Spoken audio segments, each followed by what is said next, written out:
મારે ભાઈ રિક્ષા હાંકતો હતો હું, બરાબર. તો એ બીજા ભાઈબંધને રિક્ષા હાંકતો હતો ભાડે, બરાબર. તો એ ભાઈબંધની રિક્ષા પકડાઈ ગઈ મારા કીધે. તો મારી પાસે પૈસા નહોતા, બરાબર. તો એ બે ભાઈને કીધું, મેં કીધું ભાઈ અત્યારે મેં કીધું છોડાવી દે, પછી મેં કીધું ધીમે ધીમે તને આપી દઈ.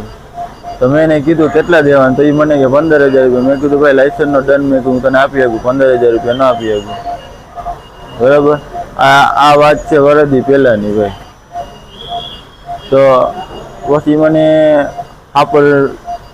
હાપરથી મને પકડી લીધો એને કાલે 6 વાગે. પછી ત્યાંથી ઉપાડી મને આમ લઈ ગયા, મને 6 જણા મારવા.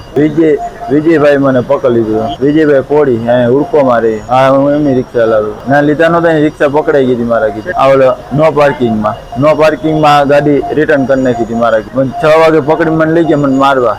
મને કાલાવા રોડ ઉપર મને માર્યો. પછી આમ નવાગામ રહ્યું ને એપાર્ટમેન્ટ, ત્યાં લઈ જઈને મને માર્યો.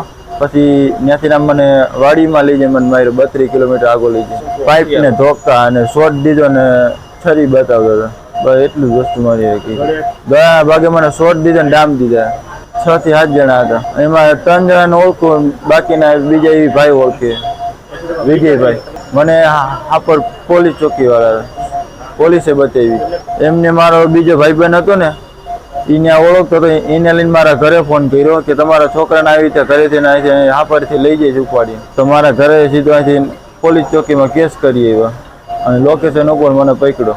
હારા મારી થવી જ સાહેબ. બીજી વાર ક્યાંક આવો સારો કરતા ન જવો જોઈએ.